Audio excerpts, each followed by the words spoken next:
Welcome to another episode of Culinary School Stories, the weekly podcast that is dedicated to sharing the stories of people around the globe whose lives have been influenced, impacted, touched, and or enriched, for good or for bad, from their culinary school experience. Hi, my name is Colin Roach, and I'm your host. Thanks for joining us today. You are an important part of this show, where we ask the question, what's your culinary school story? So now, without any further delay, let's meet today's guest. Hello, and welcome to another episode of the Culinary School Stories podcast, a proud member of the Food Media Network. I hope you follow the show and have subscribed to the podcast because it's free. We would love to have you as part of our community. You can subscribe through your favorite podcast app or through our website at www.culinaryschoolstories.com, which is also where we store all of the podcast past episodes, as well as our guest bio and contact information. So be sure to check it out at www.culinaryschoolstories.com. And now, without any further delay, I would like to introduce today's guest who has a great story to share with all of us. A native of Bolivia, he is a graduate of Johnson & Wales University's 4-year culinary nutrition degree program. And throughout his career, he has cooked for the NFL, MLB, NHL, even Olympic athletes, and has a vision and desire to disrupt the world as it is known and leave a long-lasting legacy in the food, health, and sports world. Chef Mario Limaduran, welcome to the show, and thank you for joining us today. Hi, Chef. Thank you so much for having me. Super excited to be here. We go way back to culinary school, so it's kind of funny to be in this podcast with you. So many years. Yeah. When did you leave North Miami campus? How many years has it been now? I have a clear memory of your class. Your class was probably the hardest class I took as a freshman. Wow. This was 2010. So I was in North Miami from 2010 to 2012. And then I did my last 2 years in the Denver campus from 2012 to 2014. Oh, great. Yeah. So you moved on, you got the nutrition degree. And what was the class that was the hardest for you? It was stock, soups, and sauces. Wow. I thought that was going to be one of the classes that I liked the least, but it was the most challenging, and you didn't make it any easy. You were a chef in all regards, and you were expecting excellence from all of us. And as a freshman, it was very overwhelming going into the Johnson & Wales curriculum and jumping right into working in a kitchen, having to get tested on the cuts. I didn't even know what a julienne was. My knives weren't sharp. It was difficult. You're making all the stocks, all the sauces, the mother sauces. It's crazy because now, so many years later, that was 2012 or whatever, we were almost in 2022. 10 years later, that base of your class continues to be such a big part of my life. And over the last year, there's been, for whatever reason, a massive focus of research and development at my job on sauces. So we created, our own mother sauces. So going through the books and going back to your class, remembering everything that I learned and applying that in a real setting, that was massive for me. Oh, yeah. Yeah, it is the fundamental or foundational course and sometimes that's great to have as your first course because it sets you up, knowing those sauces, the bases, the knife cuts. But it's also, it's a tough one because with the curriculum, it's like throwing you right into the deep end of the pool. It's no easy way into culinary school. It's like, there you are, immersed right away, and let's get going. It was definitely a big aha moment, kind of like, whoa, there's a lot to be learned here. This is not just cooking. This is not Ratatouille. So it was a big, it was a big like aha moment for me. That's what a lot of people I interview for this, they always say, some of them say that, they didn't know what to, I guess, expect, or they didn't expect how hard it was going to be, or the intensity of it, or the dynamics. And so they go in, they thought, we'll just cook some lunch and maybe we'll have a snack and we'll learn a few things. And then like, no, we're producing, we've got dining rooms, we've got beverage, we've got, they just didn't realize the intensity. Is that what you found as well coming in? Yeah. The first set of labs, I believe the lab that I took with you was either the second or the third. It was one of the first three. I so vividly remember my younger self being scared of like, holy cow, what have I gotten myself into? Like I could see kids that were coming from high school programs, culinary high school programs, and they knew how to saute. They like already had the essence of what being a cook is, Hmm. or was. And then I went in there green as I could be, and slowly didn't even understand what stewing and braising were, even though I had seen it so many times. Putting a definition to Hmm. a cooking process was just overwhelming. So I remember there was a sophomore, a French girl, who of course had been there for a year and was taking some of her freshman labs. And I told her, like, am I going to be able to catch up to all of you guys? Like, I feel so, there's so much information. I feel so overwhelmed. And she shared the same experience. She said, "Hey, I felt the same way last year, but don't worry, it's part of the process. It's you're gonna get there. It's just you're starting now, so don't feel overwhelmed. Just know that everyone goes through this. So, that's a memory I haven't really shared with anyone, but it's a memory I have it very present every single day of my career.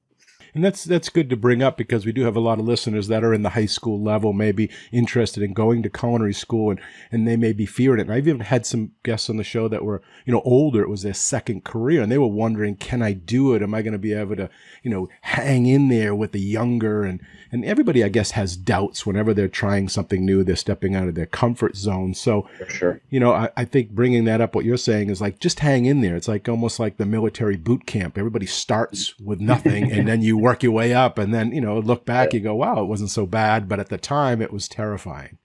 Yeah, absolutely. And the military aspect within the French brigade, it's very, there's a very clear line there. But yes, it's definitely the boot camp of the culinary world or career for someone. Yeah. And if anyone's listening, most culinary schools, Johnson and Wales included, has a high retention rate and a high graduation rate. So, we don't have chefs in there that are mean and stuff. Yeah. Sure. Like they used to describe me. He's strict, but fair. Yeah. We're fair. We're going to help people get through it. Our job is, to help people. Student success is our success. But at the same time, we do have, quality and benchmarks that we want to hit. We want to make sure everybody's successful when they get out, because you're paying a lot of money and spending a lot of time, a lot of resources to go to that school. So, we wanted to take it seriously. Yeah. And I think that's a great clarifying point. There was never a chef that screamed at me or yelled at me. But there was always a strict sort of look, the sort of dad look of like, dude, what are you doing? Like, let's get this right. You gotta get that right. You gotta get this right. So, stern, but very, very loving and very, the ultimate well-being of a student is always in mind. So, now looking back at it, I'm insanely grateful, insanely grateful for it. Great, great. So why don't we jump back? What made you go to culinary school in the first place, and why did you pick Johnson and Wales? Great question. Well, to be candid, I was between Johnson and Wales and the CIA. I toured the Johnson and Wales Providence campus, and I also toured the CIA campus in upstate New York. I thought I was going to go to the CIA. It was, the name of the CIA, of Culinary Institute of America.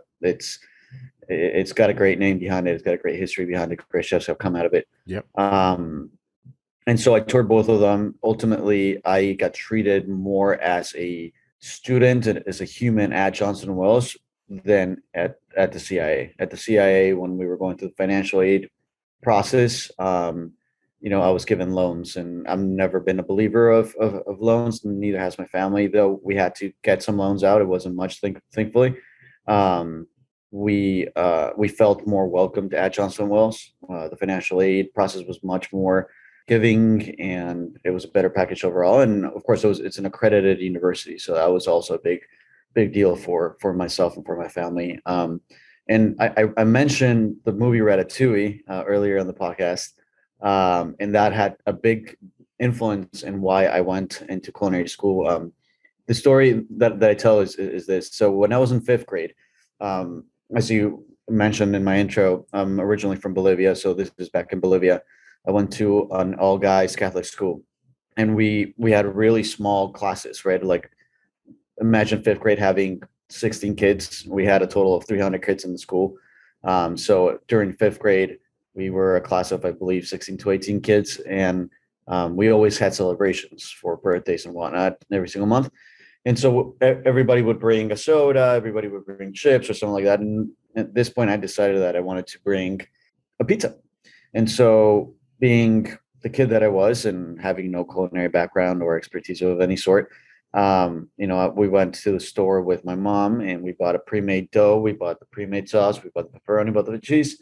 I put it all together and just layer it up, put it in the oven, took it to school next day. And I also had a similar experience where my grandma would make the dough and then we would make the pizza. And I shared that pizza with my friends, with my classmates, and they raved about it. They were like, "Mario's pizza is the best. When are you gonna make it again? This was delicious. I'm so glad you brought it." And I got this beautiful sense of falling in love. I fell in love with the sense of giving people a good experience through food, and that was what turned me into like, oh, there's something here. And then a couple years later, so this was fifth grade. In eighth grade, I watched Ratatouille, and this idea of like providing an experience through food is also very much a part of my family. In South America, in Bolivia, you get together, every single weekend with family. You go to someone's family, to a family member's house. You have some tea, and tea involves baking pastries. It involves sandwiches, whatever the case may be. So food is always, it brings people together in the culture, and in any culture as well. So my grandma was always very hospitality driven, and ultimately in eighth grade, I watched Ratatouille, and I was like, that's what I want to do. I fell in love with it. Ratatouille was, I gotta thank in some ways to Chef Thomas Keller for that and for being such a big part of that movie. I fell in love with what that movie communicated, what it showed, the culture of the kitchen, the mixing of ingredients. So that's why I decided to go to culinary school, and ever since then, I've never changed my mind again. So it was either Johnson Wales or the CIA. What did your family think? I'm guessing they were supportive of you. They wanted you to go to, or are they hoping you would go a different route? My mom and my dad, I'm very blessed to say they've always been supportive of whatever we wanted to do. My mom always had this very supportive mindset of like, hey, Mario, do what you want to do. I just want you to, be happy and have a career, but be happy doing it. And so there were comments here and there from my grandmother sometimes that, I had picked something too hard, or maybe I should look into something else. Some friends that had a big influence in my life also, I had some similar comments, but ultimately I was set in my mind, and whether they liked it or not, I really didn't care much. I'm thankful that they supported me through it all. And through the education that I got at Johnson Wales, I'm now here in this position today. So I'm very grateful for that. Yeah, that's great. I was looking on the website of where you're at, and it's awesome. And I want to get to that, but let's go back to culinary school. What was it like day one? So you get on campus, they're giving you all the tools, and you're going in that line and getting uniforms that don't fit and books. And tell us like what's going through the head and your mind, and what are you thinking? I was so excited. I even like took my chef coats and pants to get them pressed. I was so excited. I wanted to look great. I hated the shoes. They were too heavy. The pants were too baggy.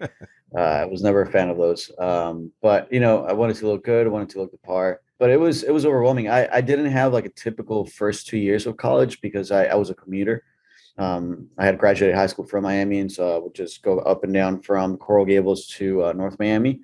So it was weird from a community friendship standpoint because I wasn't there. I didn't know many people, so it was kind of foreign. And walking through those hallways in the morning, cold mornings, half asleep, it was uncomfortable. It was very uncomfortable. That's what I can remember.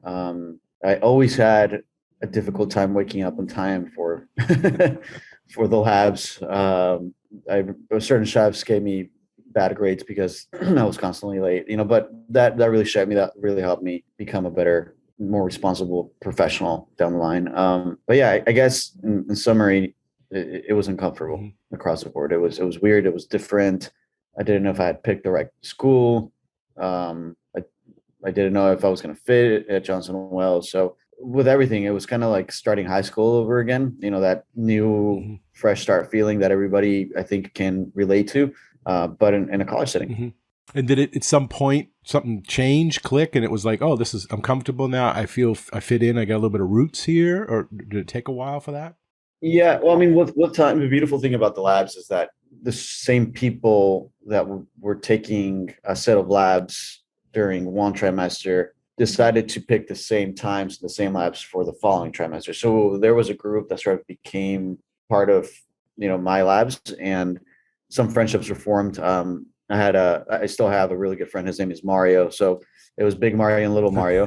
He's a lot bigger than I am. So the two of us became really good friends and took a lot of those courses, and just there was a lot of sort of camaraderie that got formed through the labs. But like with anything in life, at first it's uncomfortable, at first it's new, and I was kind of walking on eggshells and didn't necessarily know where to go or what to do. But like with anything in life, it just becomes better with time. I just felt like I needed to give it time and just stay the course. I was already committed to the university, and in my mind, personally, me as Mario, I'm very committed. And once I say something and I declare something, I stay the course, even though it may suck a lot, a lot of the times for the first period of time. So it's not that nothing clicked. It was just I was very sure that this is what I wanted to do. And that's a good point about giving it time, because if anyone is listening and thinking about going to culinary school, any time of college, university, big change in their life. One, do your research, make sure it's really something that you want and that you can afford it and things. And then two, once you make that commitment and, and make that decision, stick with it. It's too easy to give up and walk away to try to be comfortable. Hang in there. It will get better, and it should get better because you did your research, and this is something that was really important to you that you really wanted. So, let it play it out, go through play its course, and it should, be what you imagine eventually. Yeah, and there's so much to the culinary industry too, especially after COVID. There's just so many more opportunities there. So to your point, I think there's something to be said about delayed gratification and culinary school and the culinary industry as a cook first and then a chef. Like, you're not good at all at first. Maybe if you're an anomaly and you're like a LeBron for the culinary world, that's completely different and you're really good. But nobody's really good at their knife cuts. Nobody's really good at remembering sauces. No, it takes time and practice. And I feel I can finally call myself a chef 12 years later, because I've been in it for 12 years. Right. So it's kind of like being a medic, right? I think I once saw a video from Gordon Ramsay who said, being a chef or becoming a chef is very much like being a doctor. You don't become a doctor in 5, 6, 7, 8, 10 years. It takes time. You got to go through school. You got to do the practice. You got to understand all of this. And, 12 years later, I can finally say, you know what, I'm good at cooking. I can. And I'm not saying that to boast or from an egotistical standpoint, but I'm saying that to communicate that it takes a lot of time to get to the point where you want to be. And if someone that's listening really wants to become a chef, down the line, and a good one, then you gotta stay the course and gotta give it time. That delayed gratification is huge in this industry, and it takes a lot of work and practice. And 12 years of practice will make anybody good at anything. Mm-hmm. Yeah, it's not a sprint. It's a marathon, and it's a journey, and you should be enjoying it as you go. Absolutely. And it's like he said, it's like medical school is culinary school. Once you get out, you're not the doctor. You have to go do the residency. You have to go perfect. You have to work under different doctors to, learn your craft, learn the science, and then you're ready. And most people I talk to, and I agree, it's about 10 years. So if you get a chef's job right out of culinary school, I would say no. You're definitely not ready. You wouldn't be a very good chef. Wait, work under other people, pay the dues, climb that ladder, and then in 10 years or so, sure. And then that's that delayed gratification. Then your career is all right there in front of you, whatever way you want to go with it. Yeah, and there's something you just said, pay your dues. It's interesting. Life continues to work the same way, even though times have changed and we have technology and everything's so sped up nowadays. But paying dues is something that in life, especially in the culinary industry, that one gets to do no matter what time, whether it's the 1800s or 2025.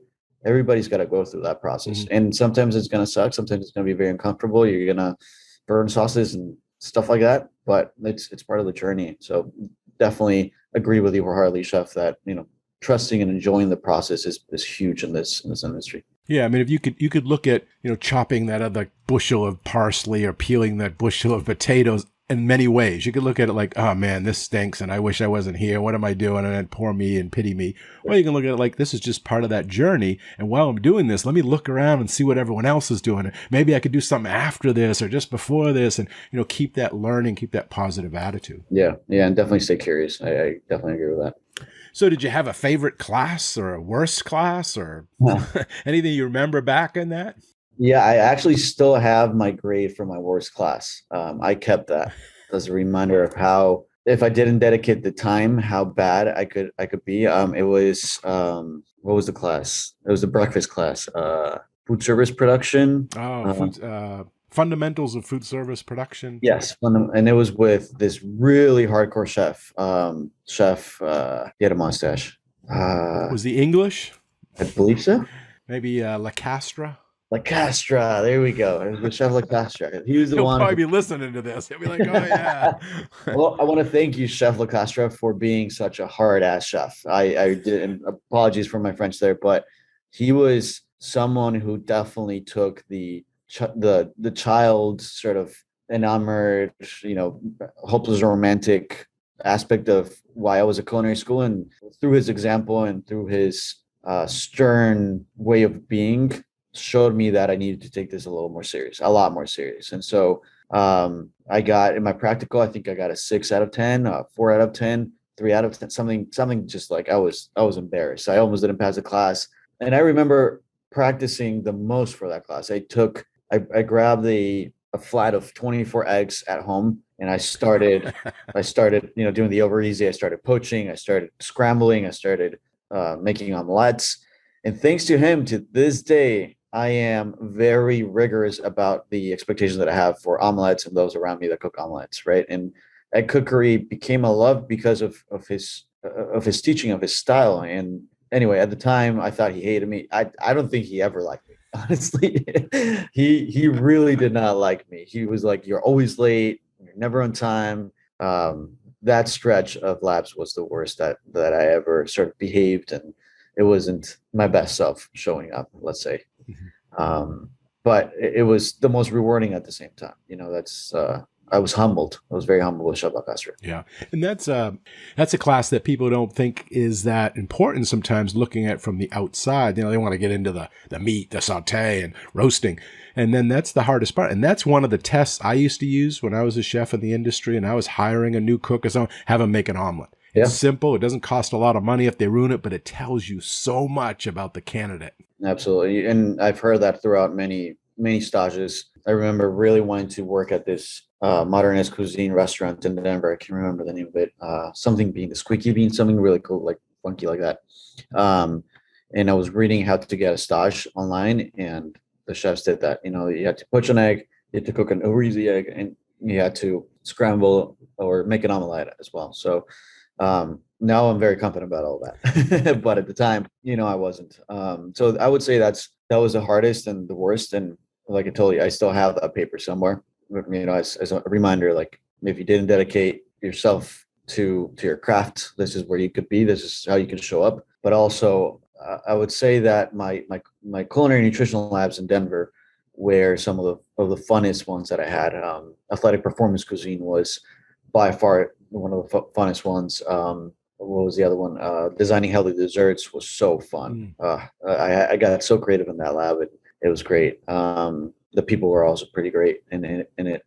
So across the board, the culinary nutrition program was my favorite part of the 4 years at Johnson Wales. Awesome. Let's talk about that. What made you jump to nutrition? Because you came in knowing nothing, right? You started to learn to cook. Sometime between when you entered in that graduation of that associate's degree, something clicked that made you want to pursue the bachelor's in nutrition rather than culinary or baking or entrepreneurship or business. You went that route. Can you put a finger on that? Do you know what that was? Yeah, a couple things. One, the friend that I mentioned, Mario Mara, who's now the chef at the Arizona Coyotes. Him and I, we were super close, still are, and he was very interested in nutrition. He was lifting. He was one of those guys, and so I took a nutrition class as part of our requirement courses at Johnson Wales, and I really, really liked it, and it came to me very easily. And I started hearing about the CN4, the C4 program. I don't know what they call it, but the culinary nutrition program.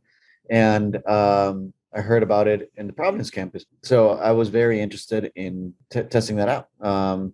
I just got curious. And so I went and visited the Providence campus again, I believe. And I was like, yeah, I guess I could move here. I didn't like it.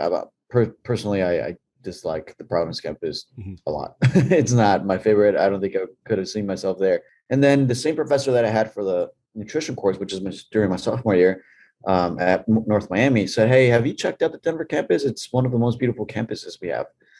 And I candidly hadn't even thought about Denver. Denver was just this very like obscure place in my mind.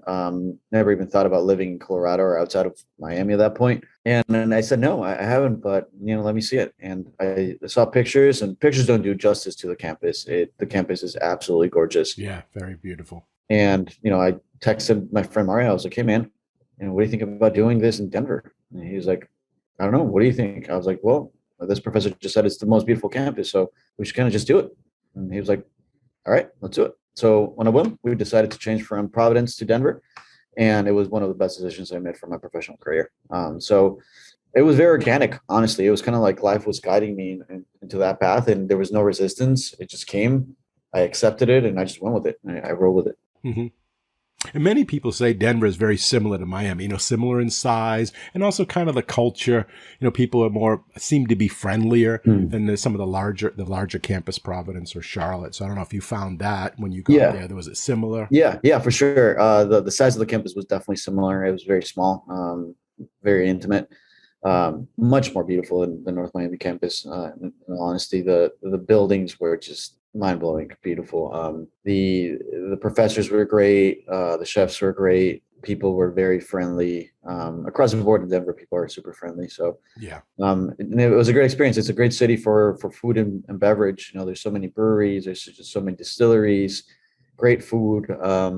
So it was a great change of scene. Definitely missed the beach, but it was a great change of scene across the board, and it kept the essence of Johnson Wells, but with the beauty of what the Denver campus offered. Right. You want to give a shout out to any professors you had there? Yeah, absolutely. So Dean De La Torre, she's actually half Bolivian. So we connected instantly. That was something very unique, and he was always such a great support system to myself. Became a good family friend as well. So shout out to Chef De La Torre. And he's still there. Yeah. I mean, even though they sold the campus, he stayed on. He was just a guest on this podcast no kidding. A few weeks back. Oh, that's awesome. So you can listen to his episode. That's awesome. I'll have to check that out. Yeah, definitely have a very special love for him. Marlene Swanson, who was the chair of the culinary nutrition program. She was a great supporter, also a great mentor. Definitely helped me a lot throughout the 2 years, and she was a big cheerleader for myself. She was a big supporter of my drive and was always in the background supporting all my endeavors, and continues to do so in a very silent way through LinkedIn and Facebook. So relationships like that I think are so important to have, and as a student who is trying to figure out what to do, to have that voice that says, hey, these are your options, and I see something great in you, like instill that belief in you, I think was definitely huge. And I think most importantly, Chef Adam Sachs, he's been a massive mentor of mine. And thanks to his guidance and to his class and to him being him, I am where I am, and I am the professional that I am as well. A lot of credit goes out to him. So huge shout out to Chef Sachs. He knows that I love him. I love him to death. I was in Denver a couple of weeks ago, and we caught up. We met up, and it was great. So beautiful 3 relationships there that I formed within the Denver campus. Yeah, they're all great educators, passionate about what they do and about their students. Very much so. Okay, at this halfway point in the show, I want to take a quick pause and tell you about an amazing opportunity from one of the industry leaders in culinary and hospitality online education. Whether you are an individual looking to get more training in the front or back of the house that is documented through assessment and certification, or are a small or large hospitality business owner looking to find an effective and legitimate educational training institution that will provide your employees quick, easy, and affordable operational training, well then, the Pineapple Academy is for you. The Pineapple Academy is the premier provider of online education in the areas of food service training that is designed for both front and back of the house frontline workers in the restaurant and hospitality industries. Their current curriculum includes a variety of topics to fulfill your personal training needs, such as knife skills, food safety, customer service, cleaning and sanitation, and so much more. And during this time where staffing is a concern for everyone, their training programs provide an easy and affordable way for hospitality businesses and individuals to manage and implement a high-class training program. And as someone who has taken several of their training courses, I can honestly say that they are always focusing on the needs of their customers and the industry while constantly adding to their training library. They offer food service training solutions for individuals and businesses of any size in either an individual or group training format, depending on your specific needs. Their training is designed to be fast, effective, and an easy way to get real-world, practical knowledge for yourself or your team. And it is the perfect tool to onboard new team members and standardize your training. And the best news is you can get started for as little as $9.99 a month with their personal plan or $14.99 a month for their business plan. They also have custom options available for businesses as well. And you can try it for free before you buy, because today I am including a custom link just for you in the show notes and description section of this episode, which will give you a 14-day free trial. So, what do you have to lose? Go and check out the Pineapple Academy today. I have really enjoyed their courses, and I know you will too. Okay, so now back to the show.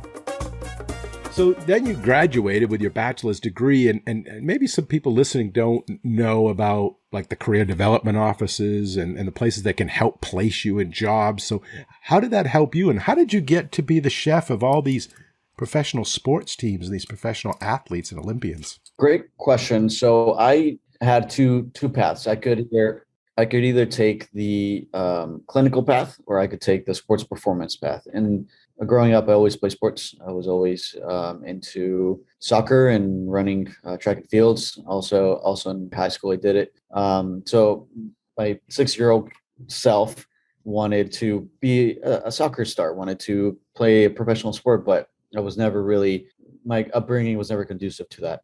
So part of fulfilling that dream was working within sports performance world and supporting athletes. So that was a big motivation. I thought it was the coolest thing that I could cook for athletes. And when I took athletic performance cuisine with Adam Sachs, with Chef Sachs, that just instilled the essence of what I wanted to do. You know, it made me realize, yeah, this is exactly what I want to do. This is what I'm going to be good at. But at the time, yet again, just like in my freshman year of college, I wasn't really good at cooking for athletes. And I remember my practical was to cook a meal for, and this is the most ironic part.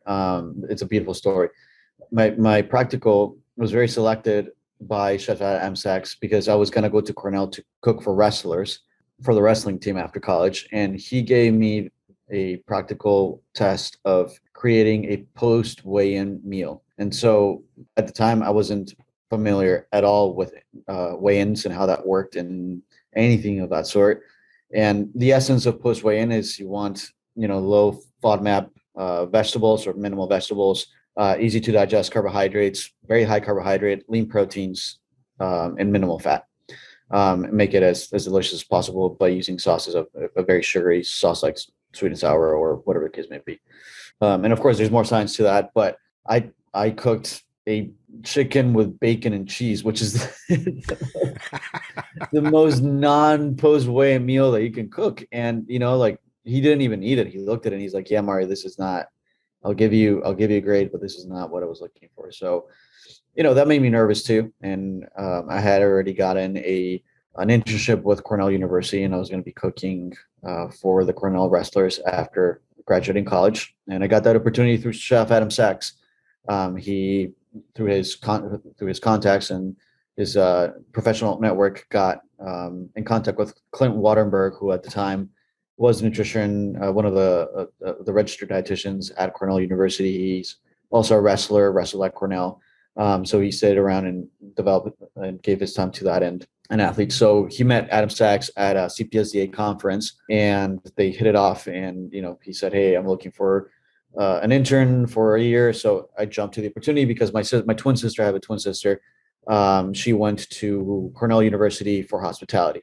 Wow. So at the time she was graduating from the hospitality school at Cornell, and so I was going to catch her last semester while I was there. And it all sort of aligned, and I jumped right into it. And what's funny is that I was now cooking and managing pre-weigh-in and post-weigh-in food for all these wrestlers. So again, to my point earlier, big circle to the story. At first you may not be really good at it, but eventually when you learn the essence, when you're surrounded by professionals who know more than you can become better. And that was my situation. I became really good. And now one of my expertise is culinary nutrition for weight cutting sports. After that, I jumped into the UFC, and I worked with the UFC for 2 years. So, we'll get to that later. But what at first seemed like the most foreign thing became my expertise within the culinary nutrition realm. And this is because I'm guessing, the wrestlers don't want a lot of weight for weigh-in because they want to get into a lower category. But then when they're done wrestling, they need all that food back in them to, keep strong, right? Yeah, right. So you get, cutting weight means, or weight decrease means, eliminating glycogen, so energy stored in muscles, means eliminating fluids, dehydration, so on and so forth. So post weigh-in, you qualify for your weight class, and then you got to rehydrate, you got to refuel the body of everything that's been lost. And of course, there's a science to that. So, over the last 10 years, I've been really focused on that stuff. So then you went on to other teams, right? You did football, you did hockey, you did baseball. I mean, so you're not just doing wrestling; you're doing all sports, right? Yeah, I started with wrestling, and wrestling couldn't have been the most foreign sport in my mind. Growing up in Bolivia and South America, it's soccer or soccer. There's nothing really else. Yeah, track and field was part of what we did, but it was soccer or soccer. And wrestling and mixed martial arts is very foreign. It's not a lot of people do it. And when I got into the wrestling house at Cornell, it was so out of place. I felt so uncomfortable. Again, going back to the same feeling that I had at Johnson Wales in day one. It was so foreign. But it became one of the funnest years of my life too, because I was able to interact with Ivy Leaguers, with very successful wrestlers, with a coaching staff that was excellent, with Clint, who eventually Clint left Cornell and went to the UFC, and the UFC was becoming a partner of Trifecta at the time, and that's how I got that connection. So we get a full circle. I think that's something important also for anybody listening.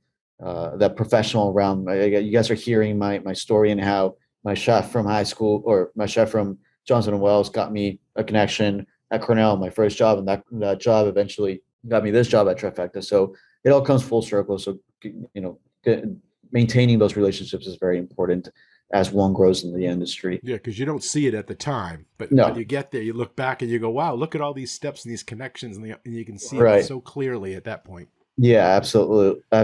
That's the beauty of it. I guess in hindsight, everything's 2020, right? And you can connect all the dots and whatnot. But having that mindset going into it, I think, is very important. You never know what life will provide eventually.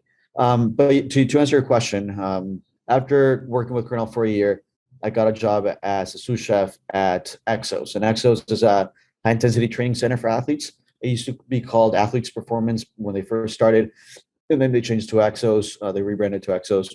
So they have a physical therapy facility. They have training, strength and conditioning floor as well, all in the same facility. They had massage therapy. They had nutrition, and they had the culinary aspect. And this is in Phoenix, Arizona. I worked for the headquarters in Phoenix for 2 years. And so there I cooked for 2 combine classes. So college athletes, football athletes that are trying to get drafted into the NFL, go to Axos and train. And so we got to feed them and personalize their meals 100% to their needs, which is the essence of what I do now. Right? That's really what Mario as a professional is becoming all about. And that's how I believe I am becoming a culinary nutrition thought leader. We can dive into that a little bit more later, but we also had the Arizona Coyote, the NHL hockey team that would come in. So we would feed them. We had collegiate athletes that would come in and train. We had soccer athletes that would come and train, high school athletes that would come and train. We had some baseball players also that would come and train. And so I cooked for a lot of athletes of various sports there. Collaborated with the dietitians, and we created the 100% personalized meals in the kitchen. And after 2 years there, I decided to go back into the restaurant industry. Went back to LA, and I worked at a 2-star Michelin restaurant in LA called Providence. And that was yet again another culinary school. That was like I went in there and I felt like I knew nothing. Everything was so systematized. Everything needed to be exactly done the way that it needed to be done to the gram. It was just another level of cookery, right? And I had always dreamt about working in a Michelin restaurant. And when this opportunity came about, I jumped into it. I was scared to the bone. I was intimidated, but it ended up being some of the best 10 months of my life because I became that much better of a cook. I really, if culinary school gave me the basics, this job made sure that I applied them and that I knew how to work better, faster, cleaner, smarter. And that's the big leagues at the end of the day. This goes back to being a well-rounded professional. It's another tool in Correct. your toolbox. And then later on, you'll have all of this that you can fall back on. And that's part of paying those dues. Exactly. And those 10 months was, let me tell you, it was paying a lot of dues. Paying a lot of dues. So, and to your point, yeah, I went back to the industry. Yes, I've been cooking for athletes and whatnot, but I didn't feel like I was evolving as a cook.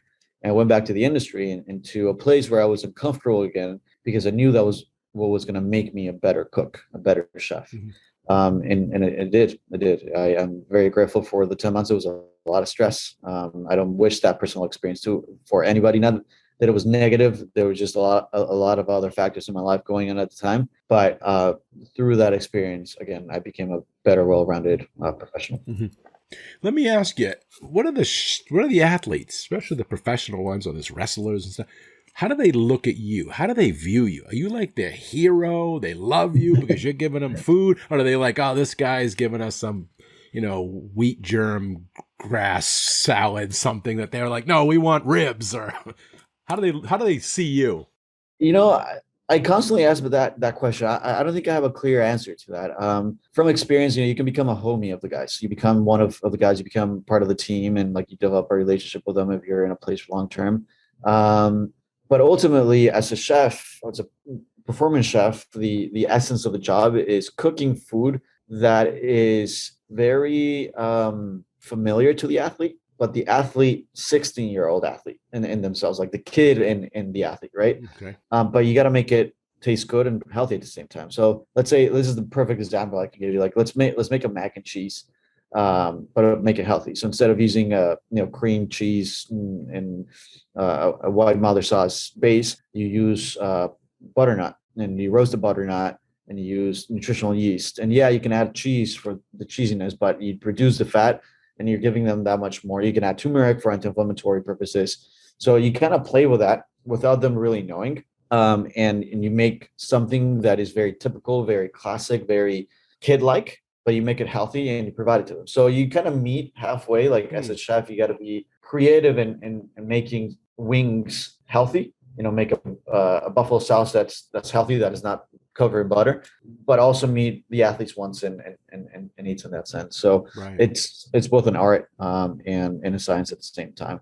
So I like to think that they look at me as a homie, but who knows, man? Sometimes there were people that didn't like what we cooked. So you can't please everybody at the end of the day. Yeah. Because it could be tough because most people look at a chef like, yeah, they're going to give me, because they don't have restrictions, right? You can give them the best fat or whatever you want. But then you got to look at it like you're a doctor too. Like you're trying to keep them at their best performance, their best health. So you have to put in some, restrictions or barriers. So there's that balancing act that you would have to carry out to be successful. Yeah, absolutely. But it's fun. It's fun. I love working with athletes. They're so fun. They're so funny all the time. They have so much swag. I feel cool around them. Great. So tell us about where you're at now. So it's all come full circle, and you're at Trifecta. Where is that located? What is it? Kind of explain it to the listeners. Absolutely. So Trifecta is the largest organic meal delivery service in the country. We are the main competitors of HelloFresh, Freshly, Blue Apron, so on and so forth. We're not a meal kit. We're a meal delivery company. So we're based in Sacramento, California. So to finish my professional story, I was in this Michelin star restaurant in LA for 10 months, lived there for 10 months, and Clint, who was my boss at Cornell University, reached out to me and said, "Hey, are you still interested in sports performance?" And at the time, while I was in the kitchen at Providence, I was really thinking, okay, what's my vision and what am I doing? Am I fulfilling that vision working at a restaurant? And ultimately, the answer was no. My vision is to stand in the gap of where food and health are today and where they get to be tomorrow. And yeah, though it was nice to cook for artists that would come in, for the heir of Samsung that would come in, like very wealthy people, provide them with a nice experience, which ultimately is what hospitality is all about. Mm-hmm. I wasn't fulfilling my greater purpose or what I feel is my greater purpose. And so the text came at the perfect time. I gave him a call and he said, "Hey, I'm now at the UFC." I was like, "Yeah, but I saw that." We cut up a little bit. And he mentioned that the UFC was partnering with Trifecta. And at the time, meal deliveries were about to pop off, were about to be the big thing, and they weren't too popular just yet. And he asked me, "Have you heard of Trifecta?" And I was like, "Never have I heard. I don't know what that is." And so he sent me a link to it. He got me in contact with Greg Connolly, who is the CEO of Trifecta. And next week he flew me up to Sacramento from LA, and he showed me around. He showed me what Trifecta was all about. Pretty much wine and dined me. They really wanted to bring me up, and it was a great experience. I loved the essence of what Trifecta was. The question that sold me on why I wanted to work for Trifecta. I asked Greg. I was like, "Hey man, okay, I get you guys were in LA at one point. Like, why did you move up here? Why Sacramento?" And he said, "Because here in Sacramento we're right next to the capital, and we can influence Medicaid and medical bills so that we can provide nutrition as a way of supporting a lifestyle and not medicine, right?" And I was like, "Okay, but what about the pharmaceutical industry? What about all these big, medical companies that are in it for the population taking drugs to not prevent, but just sort of put a band-aid on their health issues?" And he was like, "Well, we're going head to head with them." And I was like, "Wow, okay, I love this. I love that Trifecta really is for the people, and our mission is to help people get to their best self." Trifecta stands for body, mind, social. That's why we have the Trifecta logo. So taking care of all aspects of the human being and helping America get back into shape. That's the mission of the company. So I was very much so sold on the vision.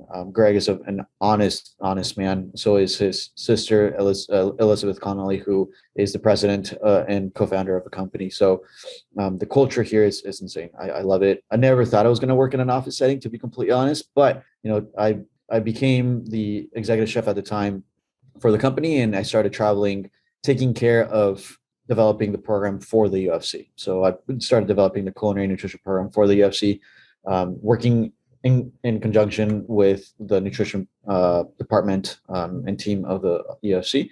We traveled throughout the world for 2 years looking for athletes. So that's how I ended up here, and that's a little bit about Trifecta. And Well, it looks like a great company. I was looking on their website. I went on and I actually took the meal plan quiz that's awesome. that they have on the website just to see what I would need.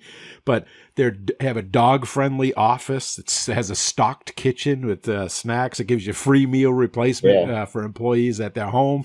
So, and it looks like, the pictures that are on there, it's like a fun place, good culture there, and a real healthy place to work. So that looks great. Yeah. A little more context there. What I'm doing is I've become the research and development chef, and I'm also still within the sports performance industry, and I'm taking care of what we're calling Trifecta Performance. So this is something completely new. Though we did a pilot program with the UFC for 2 years, that partnership ended at the beginning of the year.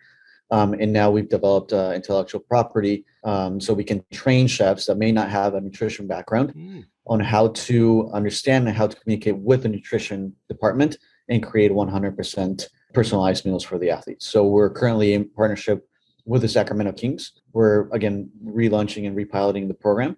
And the essence of the program is everything that was in here was put into intellectual property for Trifecta, into a training program that can be offered to various sports teams, and help the culinary staff within that facility create nutritionally dense and personalized meals for athletes. So that's where the nutrition world is going next, and we like to believe that we're definitely leading the charge on that end. That's awesome. And I remember when Johnson & Wales had a relationship with Tulane Medical School, we used to send our nutritionists and even some of our faculty out there to train the doctors. That's right. So the doctors that are going through it, instead of saying, hey, pharmacy, drugs, pills, go food, tell them that change your diet could change your life. You don't need necessarily, or always don't need, pills. Exactly. Yeah. There's a time and a place for medicine, Mm-hmm. for sure, but chronic diseases can be prevented and fixed with food.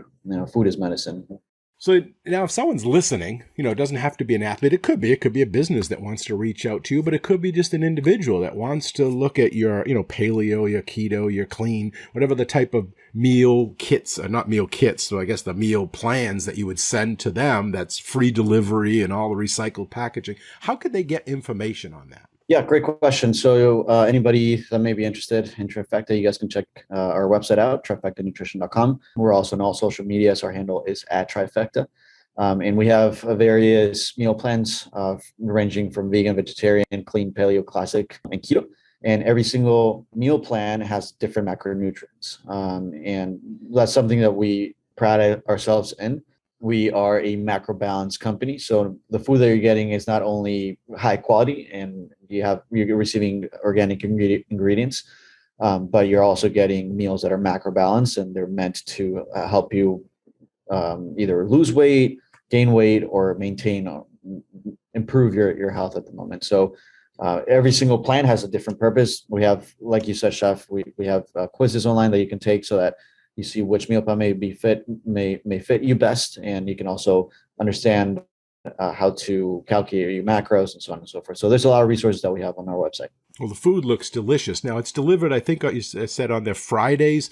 So how does someone normally order it? They order a week at a time, and every Friday they get a replacement, or is there different packages? Yes. So it's a weekly subscription. We're a subscription-based company, and what you do is week to week, you receive a box either Friday or Saturday. And the food is delivered fresh, never frozen. So we actually cryovac the meals. So we cook them, we put them in trays, and then those are cryovacked, and they're refrigerated all the way from when they're finished being cooked and they're put on the tray all the way to the delivery. So the meals come in a box that has compostable panels. We just changed that technology to compostable, curbside compostable panels. So we're also very much so, our CEO is very big on the environment and on saving the environment and reducing recyclable products and plastic. So we're very proud about that, and we're working on some really exciting technology as well for our trays and for our gel packs. So we have gel packs in the boxes that keep the boxes cold, and that's delivered either by UPS, FedEx, or GLS. And that, again, like I said, that box comes on either Friday or Saturday. So you do all the United States and Hawaii and Alaska, but how long does it typically last? Is it a week, 2 weeks? 10 days post delivery is the shelf life. So we promise 2 weeks, really. And if you want to freeze it, you can freeze it, and that's up to 3 months. Oh, okay. So great. Now, what if it was a company that's like someone had a team or a college or something that wanted food for it? Do they do the same thing, or they would contact like corporate somebody there and then set it up differently? Yeah. So we also have a strategic business department, which is more so a B2B aspect of a business. Though our model is more direct to consumer, we use the direct to consumer to fulfill the needs of a business. So if any company wants to get the meals delivered to them, we also offer that. We have a wholesale program and so on and so forth. But also from the Trifecta performance aspect, there's a team out there, anybody that's listening that's interested in, hey, I want my chefs to be taught how to understand nutrition so that they can create personalized meals for my team. We're also offering that on a business-to-business aspect. So you guys can always reach out personally to me. Mario.Limaduran@trifectanutrition.com is my email.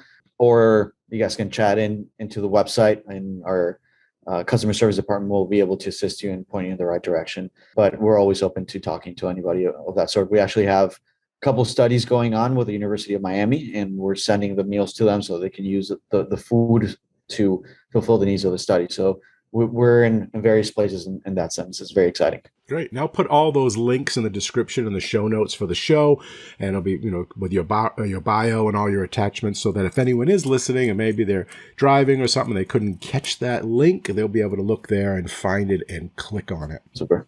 Now, what about if someone was like a culinary student or thinking about culinary? Maybe they're in high school and they're trying to decide what they want to study and they had questions. Could they reach out to you? Would you be willing to speak to someone and give them a little bit of, looking back strategies and talk to them through it? By all means, yeah. I'm more than happy to always support young students, young people looking into getting to culinary school or into the industry. It's something I've been doing quite a bit as of recently, and I find a lot of joy. So by all means, please reach out. If not by email, you guys can find me on all social medias, TikTok, Instagram, Twitter. My handle is @Chef Mario. And depending on which social media, it may be @chefmario._, but you'll see my name and picture come up very easily. Awesome. And I'll add all those to the show notes. So if someone's listening, they can find you that way. Perfect.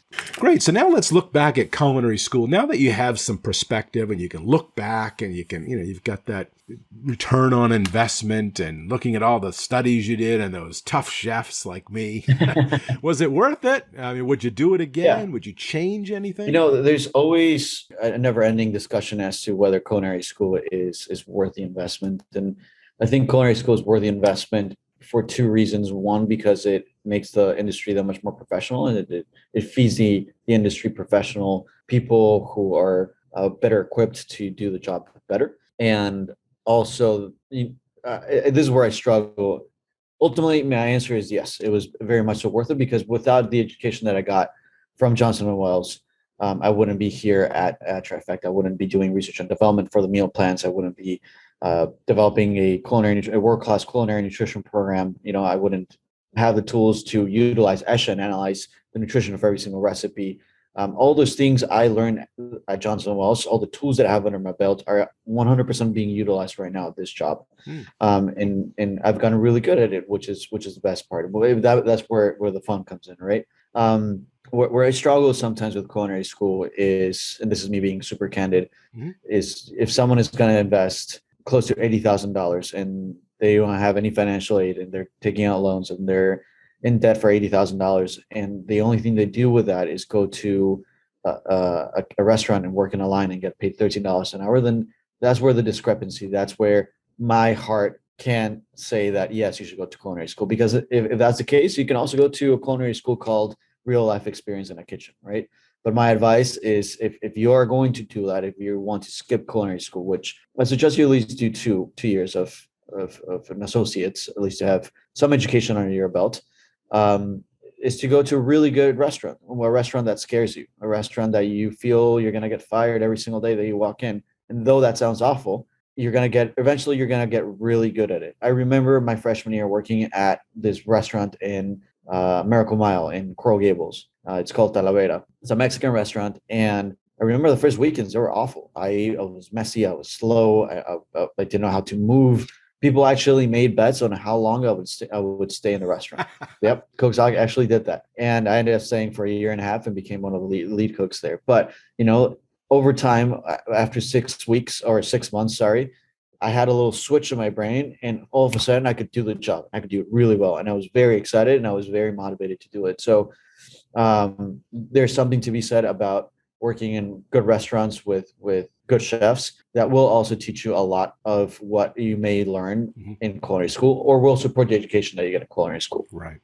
Yeah, and I always just tell my students, like, hopefully nobody's here to be a cook, because you're spending way too much money, way too much time, resources. You can go learn that. When you go to that, culinary school, you really should be thinking that is going to be a career. You're going to be a chef, an owner, a food and beverage director. Absolutely. It's a profession, and you don't want to spend it. And there's also good options too, like, community colleges. Some of them have some great programs. There's great programs in the high school level. So they could look out other areas. But as you mentioned, get that financial aid. And there's a place called affordablecollegeprep.com. And it's a nonprofit. It's run by Dr. Alan Seidman, which you may know from Johnson & Wales in Miami. He was the chair of hospitality. Oh, yes. And he runs that nonprofit. And it's free. And it helps people find loans, how to write essays, how to get into college, finding the right college for you and financial. So that's awesome. Again, that's all part of that research and doing that due diligence before you go sign on the line and pay, and it may not be what's for you. So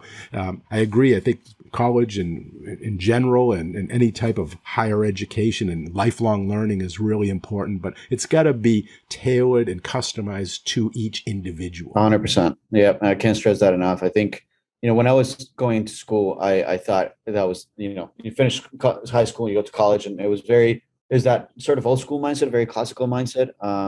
But what you just said, Chef, I think is beautiful and absolutely true. It needs to be tailored to the person, and not everybody learns the same way. Not everybody, that's successful has gone to school for everything. So I think that there shouldn't be any shame in not going to school if that's not for you, but also do your due diligence in working for really good chefs and really good kitchens so you can become the best professional possible, right? If you're really going into this looking at it as a professional aspect, then put in the work, because if you don't, you will be a cook that unfortunately makes $13 an hour for the rest of your life, and ultimately that doesn't yield to a comfortable lifestyle either. Yeah, and that's something, maybe take a gap year and go work in a restaurant before culinary school and find out if you like washing dishes and sweeping floors and being in that environment and hot and working holidays and nights.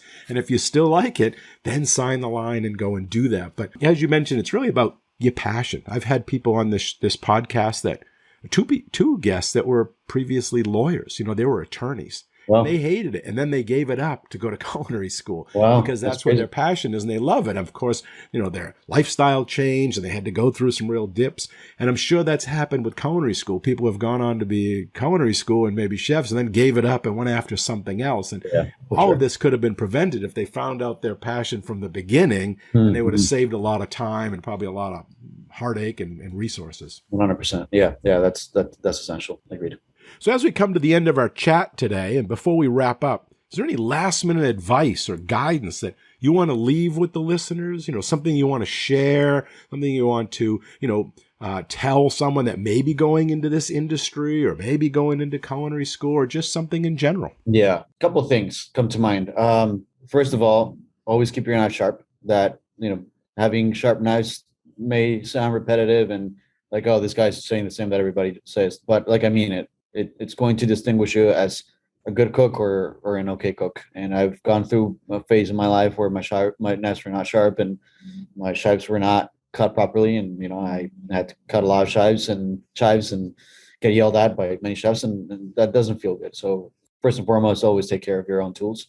And speaking about taking care of your own stuff, take care of your own mental health as well in the industry. Take care of your health overall as well. The industry, unfortunately, is known for having substance abuse, whether it's alcohol or drugs.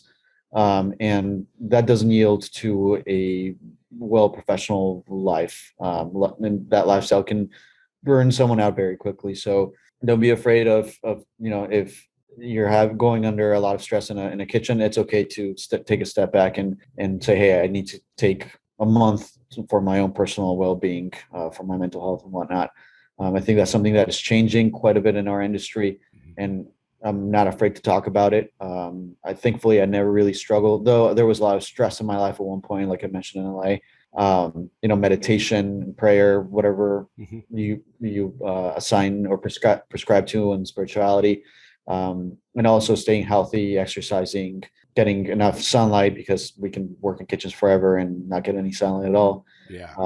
Is essential. So definitely keep that in the back of your mind as someone who's going into the culinary industry. Get really good shoes that fit you very comfortably. It's going to either make or break your 8 to 10 hour shifts, and always be presentable when it comes to going into a kitchen. I've worked with a lot of cooks that come in and they don't have their hair brushed. They don't have they look like they just rolled out of bed.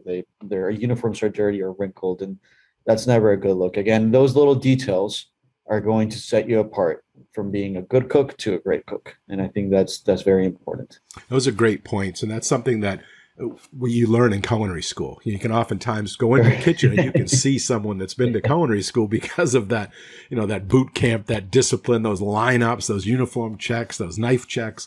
And you can sometimes see that, but you can also get it through an apprentice program working under some great chefs that would teach you those skills, those habits, those fundamentals that you need to know. Absolutely.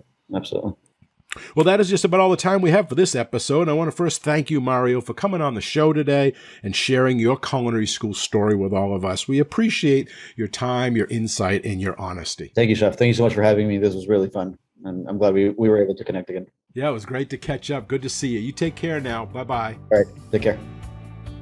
And a big thanks and appreciation also goes out to all of you, the listeners. We hope you enjoy the show and this episode. You all are a big part of this show, so please let us know what you think. Your comments are always welcome, and they help us in making the best show possible.